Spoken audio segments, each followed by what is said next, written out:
Welcome to the Power of Owning Your Career podcast, the show for women who are seeking more fulfillment in life and simply not getting it from their current situation. We focus specifically on careers, but hey, we spend a lot of time in our careers, so making changes here will definitely create an impact in your overall happiness. I'm your host, Simone Morris, and my mission is to empower women to succeed. Hey there and Happy New Year. It's Simone Morris. I am so delighted about Season 6. I have missed you all. It has been a lovely break for me. I really needed it at the end of 2020. So much happened in 2020 that I really needed to take a break and to just rest, to rejuvenate, do some baking and enjoy time with family, get outside, and just to really enjoy being alive. Honestly, Season 6 is going to be a really great season. Why?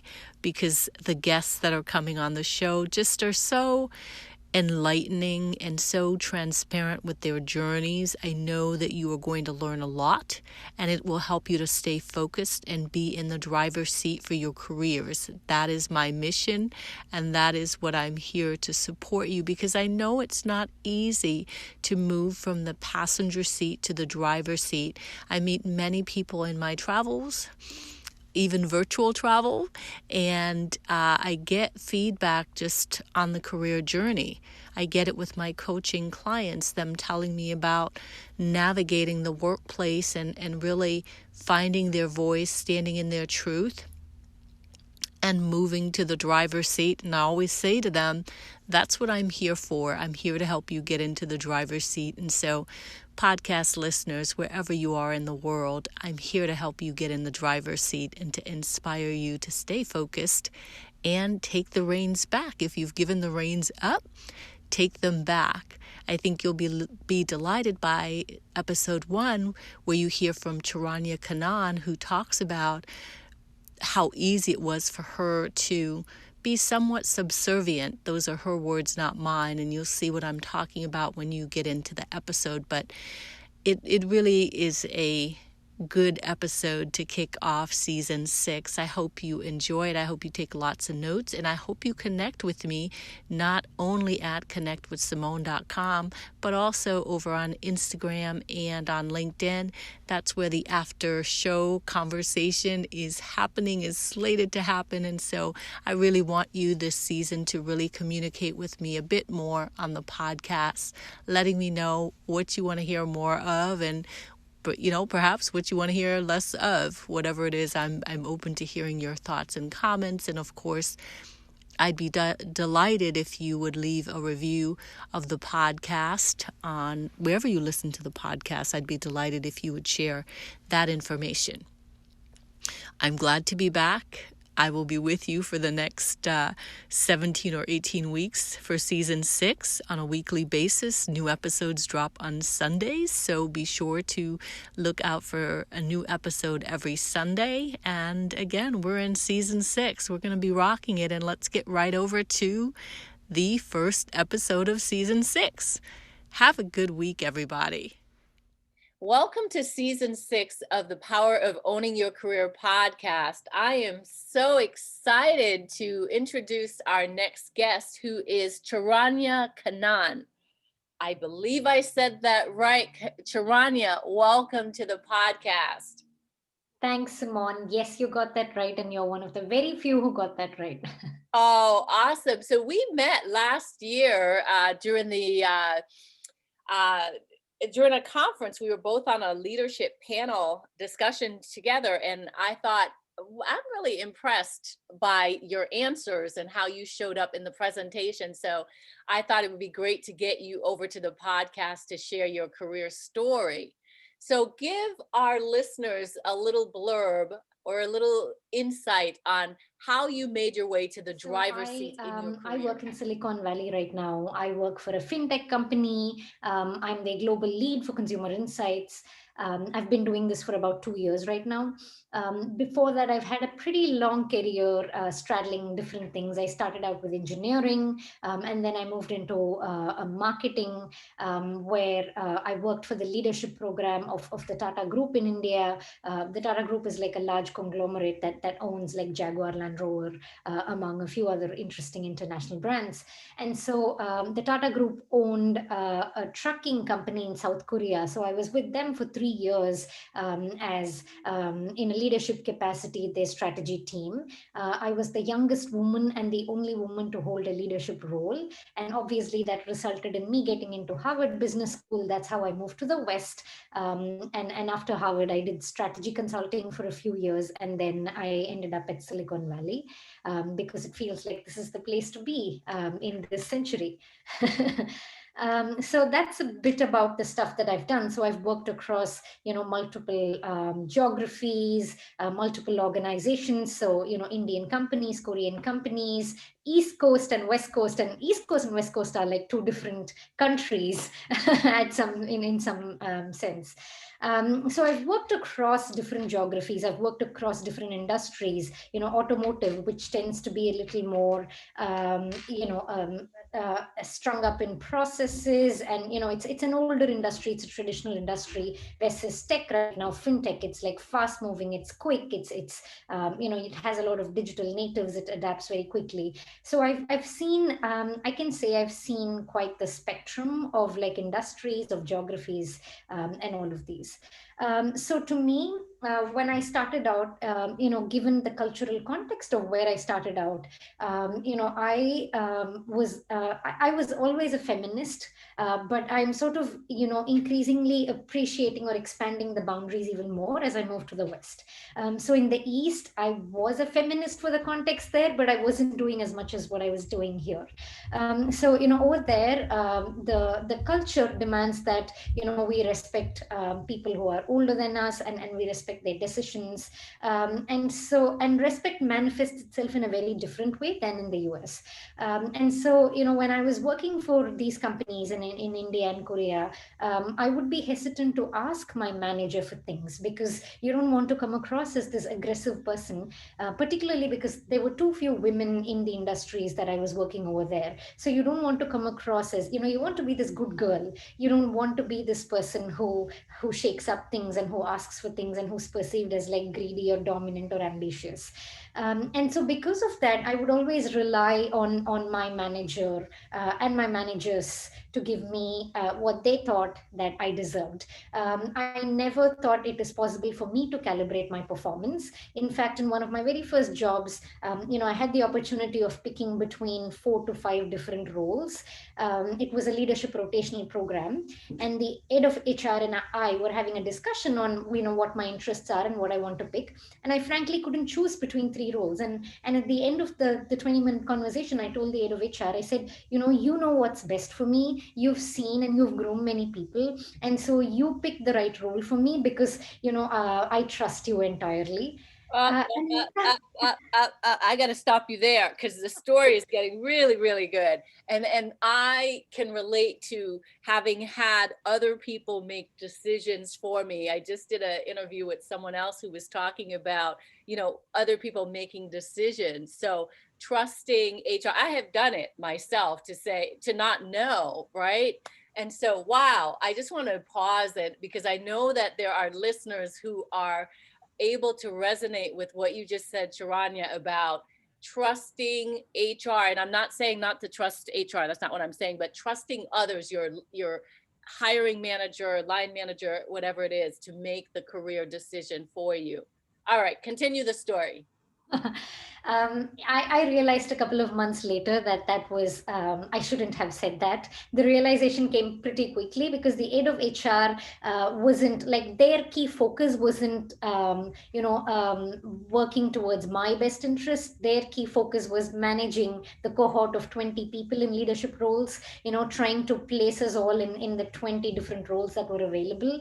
And so what the head of HR ended up doing, and I don't fault them for that, because that's how the organization works, is they gave everyone their choice of what they wanted, and the leftover role was given to me. Oh, what a valuable lesson.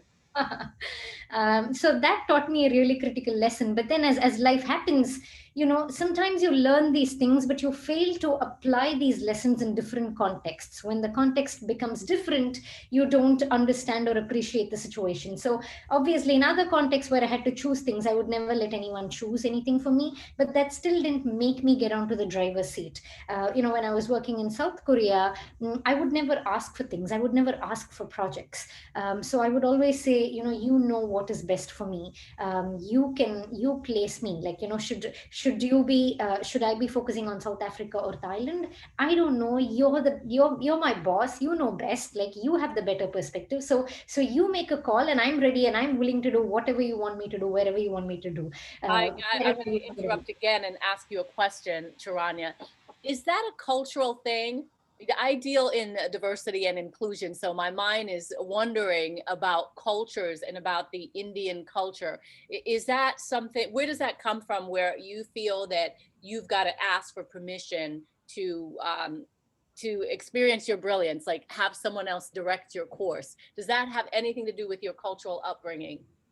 It definitely has something to do with my cultural upbringing. So I don't want to paint broad brushstrokes here, saying, Indian culture versus the US culture, because these cultures are so nuanced and so different that I wouldn't broadly box things. Because even in India, you have a lot of women who ask what they want, and the landscape is changing very quickly. But at some level, yes, I didn't have role models around me growing up. So growing up, when somebody asked me, what do you want to be? I only wanted to be a teacher or a Miss Universe, because these are the only roles that I've seen women take up and women do. And I never really saw, like, women leaders, and yeah, there was the occasional one woman prime minister in India, which the US still isn't fortunate enough to have. But those were seen as exceptions rather than norms or role models.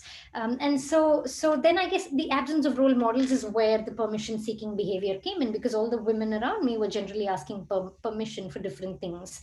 And so I didn't want to be perceived as aggressive, or I didn't want to be perceived as like commanding or demanding. And so I thought I would be rewarded if I was a loyal servant, always executing what my manager wants. And so that is how I was for the first year. And no one told me that, you have to stand up for yourself. Those principles. I learned a lot of that in the West, like Harvard and beyond. No manager pulled me up by my collar and said, hey, stop doing that, like, take ownership. I felt like managers, they were very happy when they had, like, subservient employees who were willing to execute what their thought process was. And so that behavior, it was rewarded. And so because it was rewarded, I continued that behavior even more, because that's how the human brain works. So that's how things were, until I realized, I wasn't getting what was due for me. 2 or 3 years into the role, I realized that I was promised something, but somebody else was given that. And the way it unfolded was also very unpleasant. And so, without getting into too many specifics, I quickly woke up from my sleeping beauty nap that was going on for the last couple of years. And that is when I realized, okay, now this is what is happening now. I've been a good person all along, and this goodness was not rewarded. And therefore I should stop being good, and I should start acting selfish. And so so that is when, I was able to, like, escalate some issues to the CEO, to the vice president, get what was due for me. And that also helped me build some relationships and get the right recommendation letters. And it paved a path for me to get into Harvard, because then the CEO and the vice president were willing to endorse me to study here in the West. And that's how I moved here to Harvard. So the fact that I was willing to, like, look beyond my manager and think of what matters most to me, rather than pleasing my manager, I think that made a crucial difference in my career. And that's when I moved to the West. I moved to Harvard, and after that, the conversations here, I feel it happens at a very different, at a different scale. Like, the conversations around feminism, diversity, and inclusion, it all happens at a very different scale over here. And when I first came here, I was just amazed. Like, there was a term called benevolent sexism. Oh my God, like that's exactly what I've been trying to say all these years, but there was no word for it and nobody understood it. Like, when I tried saying that, nobody understood that in the automotive setup, where generally the average age is like 45 plus, and you have older males whose wives are typically stay-at-home parents. So I just came here and I picked up all of these words and these vocabulary, and I found all of these groups of people who knew exactly what I was talking about. And that is when I realized I haven't really even had like a female colleague to talk and to share things with. I had a lot of I also obtained a marketing degree in India, my engineering degree in India. I had a lot of women, a lot more compared to the United States. In fact, when it comes to engineering and all of that. But many of them were in slightly different industries, which were more women friendly, like the hospitality, services, IT, etc. And so they didn't face the problems that I had, because I was working in a really traditional industry, which was heavily male dominated, like, manufacturing and automotive. And so just moving here and finding, so many women who speak the same language that I do was so liberating and so refreshing. And since then, I've always sat in the driver's seat. I love that. Love, love, love, love that story. And it sounds like finding your community or finding your tribe that really pours into you allowed you to further flourish in your career. Absolutely. Yeah, my community at Harvard, my community right now in the Silicon Valley, people like you that I meet in like interesting conferences and events, Facebook groups. There's a group called Moms in Tech. I love that group because the kind of advice you get over there. I see so many women who are in the stages that I was, when I started out my career a decade ago, and the advice that they get is so empowering. I really wish I was part of these circles and these groups that gives out such wonderful advice, but I unfortunately did not have such communities back in the day. I agree with you. I thought the same thing earlier I'm sorry, it's 2021 at the moment. In 2020, I went out to Las Vegas to the Black Enterprise Women of Power Summit. And I said to myself, if I had known about this when I was in corporate, I might still be in corporate America today. It was an amazing community of beautiful Black and brown women, elegantly dressed and in different senior positions, just pouring into the younger generation. And I was just absorbing it, but at a different stage in my life. So I truly believe in the communities that you're talking about. And I am a member of several different Facebook groups that really are truly supportive. And I did not engage in social in that way when I was in the corporate space. Yeah, and that is why, Simone, I think what you're doing is great, because all of us have a responsibility to give back. And hopefully, many women who are listening to this podcast can probably pick up nuances that you and I, we didn't have the benefit of this a couple of years ago. Absolutely. And if you're listening, go back to the archives because we've already done 90 episodes. I've already recorded 90 episodes of this podcast, and there is just an amazing amount of information to support you on your career journey. It's like going back to school and just getting a lot of good career advice. So, Charanya, I have a couple questions for you. The first thing that comes to mind for me is you have had this wealth of experiences in different cultures from India to South Korea to Silicon Valley, etc. And so tell me what goes through your mind or how you became so courageous to take these leaps, these career leaps to different cultures and vastly different cultures, to grow in your career.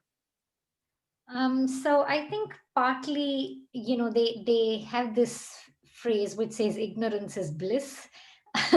And so I think when I started out my career, I was naive, and so I was just yearning for adventure. And so it didn't seem like, oh my God, like, is this the right move for my career? If something seemed unattainable or something that seemed impossible, I would always jump upon it, because I was willing and wanting to prove myself. I wouldn't ever think of, will I be a fit? Will I succeed? Those questions never really crossed my mind. because I was yearning for that adventure. Having said that, this is a good reminder for me, Simone, because I feel like, of late I've started thinking more of, will I be a fit? And while that's a good rational thing to do, I feel like I've lost that, that little bit of that youthful, naive attitude, so to speak, where, you don't think as much, you just go on to do different things. So that's how my adventures happened. I've worked in rural areas, which were rural areas in India, where you don't have water supply or power supply, and I've worked with non-profits over there. And I did that out of a sense of adventure, of proving to myself that I can do that. And at that time I wasn't thinking about, is that safe for me, is that okay for me? And similarly, when I took up this assignment in South Korea, I never really thought about, it never really struck me until I went there that I was the only woman there.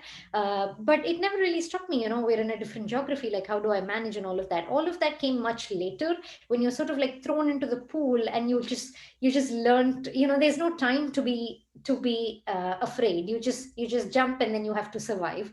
And so that's how my initial years were, and I'm grateful for that.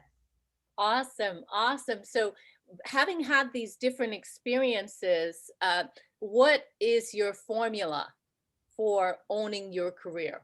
What would you tell our listeners? What is the secret sauce? What is the formula for owning your career?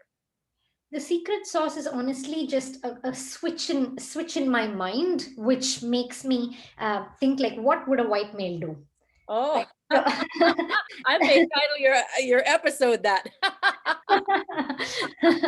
so this was a valuable advice I got from a friend at Harvard. When I was contemplating something, she came and said, just think of what will a white male do, and then just do that. And that has been so liberating in so many fronts. Like, so many questions that we tie ourselves up with, like, is my hair curly enough? Is my hair straight enough? Is the color of my skin the right skin tone? And all of these questions, like, it's just, what would a white male do? Like, they would not care about it. So right. So that has honestly been, every time I'm in doubt, that phrase comes up to my mind, and it really tells me what I have to do. So this year I actively, I asked for my promotion, and I got my promotion. I Congratulations. Thank you. When I took up this job in Silicon Valley, I advocated for myself. I showed a lot of data as to why I should be paid, what I should be paid, and I got more than what I wanted. And in terms of role as well, I've been, the projects that I take up within my organization, I've been pretty vocal about what my interests are, what I want to do, and I've been pretty successful in getting that. And it just surprises me how easy it is to ask for these things and get these things. Of course, there were a couple of things that I have asked for and I haven't gotten, and it's fine. Like, the worst case scenario is this, just that you get a no. But really, the key is being thoughtful about how you ask those things. Like, I have my performance to back me up, so it's not like you're not good at what you're doing and then you go ask for a promotion. Like, that doesn't work, right? So you have your work to speak for yourself, and then you have a bunch of people who are willing to stand by you and support you in your asks.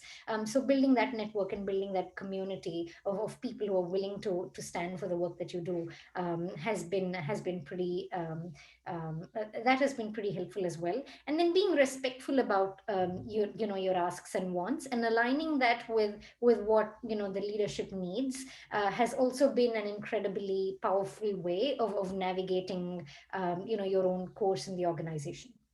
Mm. So let's talk about the community, or the support circle of sponsors and mentors and advocates. What advice can you give to our listeners to build a robust circle, career circle, to support their growth? This is in terms of, like, how do they build a career circle, right? So the first thing is, make sure you have friends who have similar career interests and ambitions, like yourself. Sometimes it's hard to find in your circles. Like, sometimes I do find that some of my closest friends, they've all chosen for a different they've chosen to have different things from their life, to focus on their kids, to focus on their family, and to step away from their career. And while I'm happy for their choices, and I'm happy for what they choose. I feel like if you surround yourself with too many of those of people who make different choices that are different than yours, it might be hard to form that circle. So to me, having a group of like-minded people who face similar problems and similar anxieties, like you is very important. And so that is why if you don't have an organic community, like Facebook has a ton of groups. Lean in circles, I've heard, are pretty powerful, although I haven't been a part of one.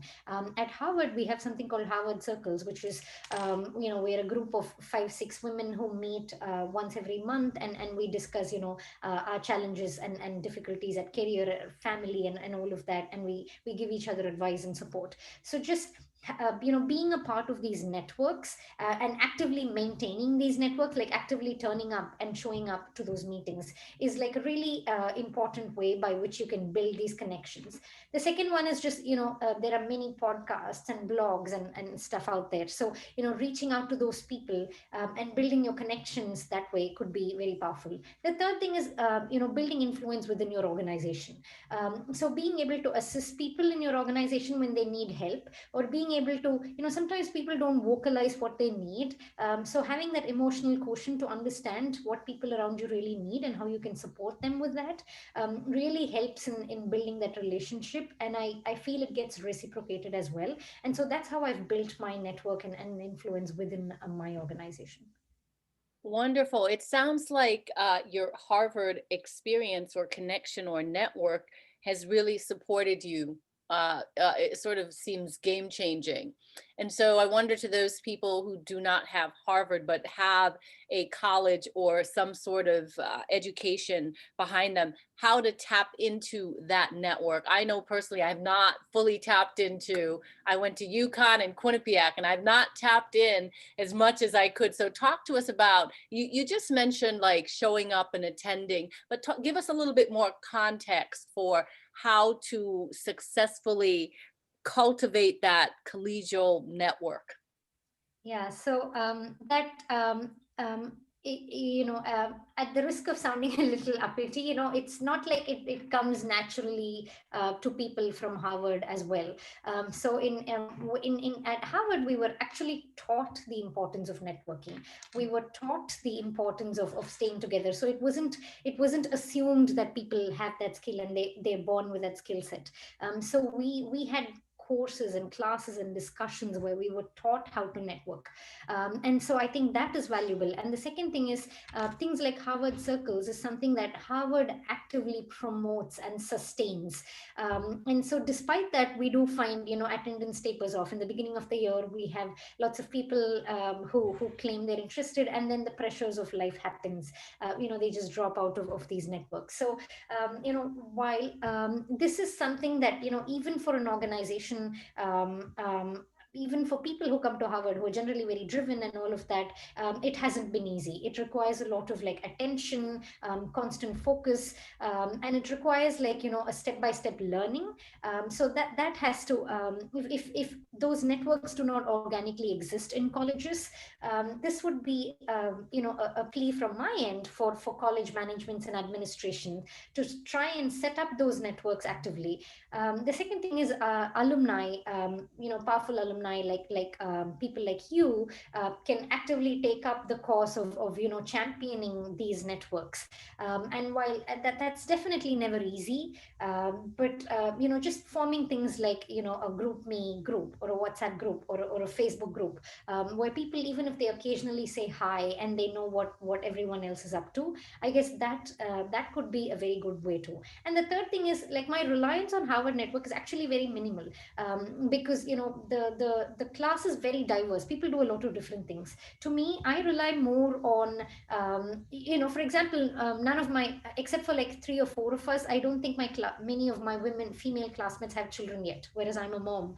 And so I don't rely on my Harvard network as much as Harvard does a good job of trying to keep the network alive, but I don't really tap into the network as much as much as I tapped into some of my other networks, which is, moms who are working, and some of my Facebook groups where I will quickly get in for advice. Like, there's a parenthood group, there's like a fintech group in Facebook, there's like a moms in tech group, which I really adore. So some of the struggles that are unique to me, which is how do I balance my life and my work and all of that.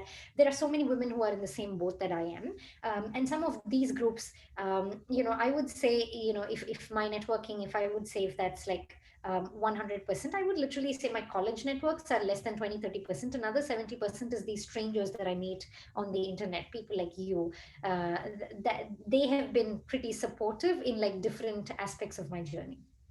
Yeah, I think that's a really, really good point. And sometimes I think Facebook gets a bad rap, but these powerful groups exist on Facebook. And I have not, excuse me, I have not gotten into the LinkedIn groups as much as I'm involved in the Facebook group. And now there's Clubhouse, which is a whole different ball game. But the social aspect should not be underestimated. And the power of networking and relationship building should not be underestimated. And I remember when I was in corporate, I underestimated that because I wasn't taught about networking. And so I was taught to do my work heads down, don't hang out at the water cooler, get your work done, and you'll get promoted, you'll get your paycheck, be there for a long time, etc. And it does not work that way. It does not work that way, because how do you quantify work? In schools you had exams, you had these graded scoring systems like the GMAT and the SATs, where you give the same set of questions to everyone, and then you know who the high performers are. Work is not like that. Everybody, like, people don't do the same work. Everyone's work is different. So how do you calibrate that? So when a manager chooses who they want to promote, it's like it's replaced. Like, that's a difficult question. Like, how do you quantify the work done by these 10 people who report to me? The easier question that their mind subconsciously swaps out is, who do I like the most? Mm. So, and I study behavioral sciences as well, and how the human brain works. We can argue if this is right or wrong, but this is really how the human brain works. Like, who do I want to spend the most time with? Like, whoever I promote, I'll be working the most with them. And who do I enjoy spending time with? That's a primal question that they tend to answer, rather than getting into the harder question of quantifying and calibrating different people's work. Oh, I love what you're saying. I wish I knew this many, many years ago, but I just did not. And so, listeners, if you're listening, well, of course you're listening, but take note to what Charanya is saying, because I think it's very valid. I do want to ask you, Charanya, about the power of the ask. What can our listeners do to build up those ASK muscles? What can they do? What resources, books, whatever resources to help you get stronger in building your ability to ask for the promotion, ask for the raise, ask for the sponsor, ask for whatever it is? How do we build up those muscles? At when I worked in strategy consulting, this was something we would do. I would get feedback on a weekly basis. Sometimes that was difficult, but honestly, it contributes to a tremendous learning and growth. In a span of like a couple of months. And so every time I go into those meetings, I go into with a list of like, these are the things I set out to accomplish at the beginning of the week, and this is what I accomplished. And then from a relationship perspective, this is the support that I expect from you, and it'll be great to get some of this. Like, this is going well and this is not going well. So how can we improve that? I got into this muscle of doing that on a weekly basis in strategy consulting, because things move at a very fast pace over there. Outside strategy consulting, you don't have to do that on a monthly basis. Like, even doing that on a quarterly basis, once every 3 months, just setting aside half an hour to think of, what did I set out to accomplish this quarter? Have I finished that? Yes or no? If I finish that, like, well, yes, great. But if I haven't finished that, what are the obstacles? What's the support that you need from your manager? And how can you perhaps execute that with their help, or with something else? So come up with, that that'll give you an idea of where you stand. And then that'll help you quantify what the obstacles are, and that'll help you quantify what the asks should be. And so this is a way of, you focus the ask not on yourself, but on your work. And so that's a good way into, getting practicing or building the muscle of like asking for things, which is asking for support, asking for resources. And so the more you start asking for things that are related to your work and less related to you, and you build that muscle, at the end of the year, it might become easier to ask for yourself. Like, what do you want? Is it a raise? Is it a promotion? Is it a job change? So that's one step to build the asking muscle. The other step is to just practice it with a trusted friend. So before you go in for a large ask, just get on a video call with a friend, and particularly in COVID times, video calls, if not a coffee. So get on a call and just try rehearsing out with them, like get their feedback. Most times an ask is more aggressive in our head. It really, the other person doesn't perceive that way. So just getting that validation from a trusted friend would be really helpful for you to rehearse and get those nerves and jitters out before you go and do that ask. And frankly, it just gets easier over time. Yeah, well, very well said. Very well said. As we begin to wrap up, can you tell our listeners, if they would like to stay connected with you, how they can do so? Yeah, I'm available on LinkedIn. My LinkedIn ID is Charanya Kannan 86. And then I'm happy to answer emails as well at charanyakannan86@gmail.com.